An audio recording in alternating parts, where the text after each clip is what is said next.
طبعا أصدقائي المتابعين، مين بده يعمل لكم الحلا البارد؟ طبعا أرنوبي الصغير نبوش هو يلي رح يعمل الحلا البارد. إن شاء الله يعجبكم. وهلأ أصدقائي، نبوش رح يشرح لنا شو هي مكونات حلا البارد. طبعا بيلزمنا بسكويت سادة، بسكويت الشاي أو أي نوع من البسكويت موجود عندكم، بس لكن يفضل بسكويت الشاي. طبعا هون بيلزمنا عصير البرتقال. رح نعصر البرتقال وناخذ العصير ونعمل منه الحلا.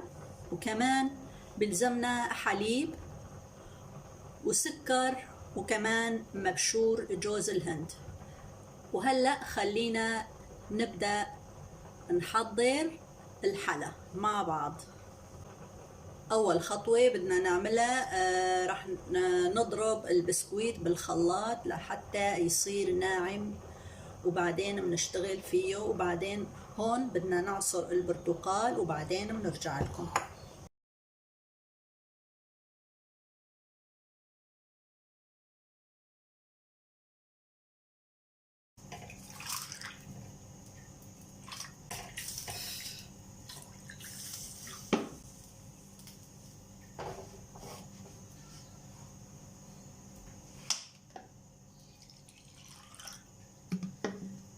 في عندي هون نص كاسة من الحليب.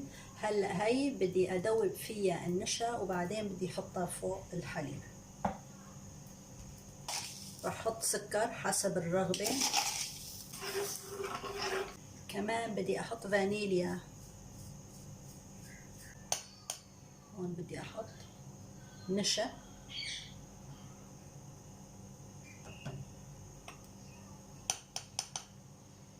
معلقتين من النشا راح ادوبهم، بعدين احطهم فوق الحليب. طبعا انا اخذت كاستين من الحليب، لكل كاسة من الحليب ملعقة من النشا وملعقة من السكر. طبعا انا طفيت تحت الحليب. هلا بدي اضيف طبقة فوق البسكويت بهالشكل هاد.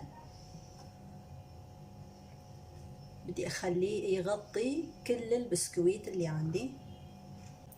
هلا اصدقائي بدي ارشها بطبقة من جوز الهند بهالشكل هاد. هلا بدنا نحطها بالفريزر لحتى تجمد شوي.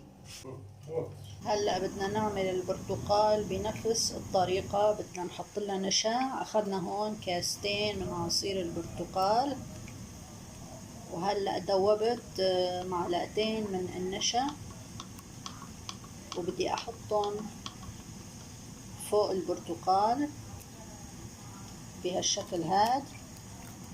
وطبعا هون عندي قشر البرتقال بيعطي نكهة طيبة كتير، حطيتها كمان. وهلا رح احط السكر.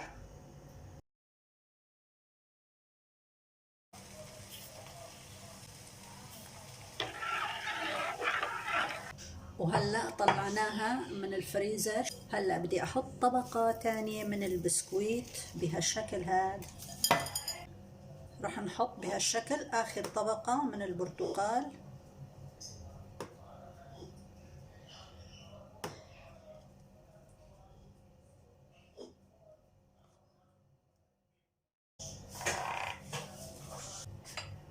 طبعا بدنا نزين طبقنا بقطع البرتقال بهالشكل هاد. اخر شي طبعا رح نرش عليها جوز الهند.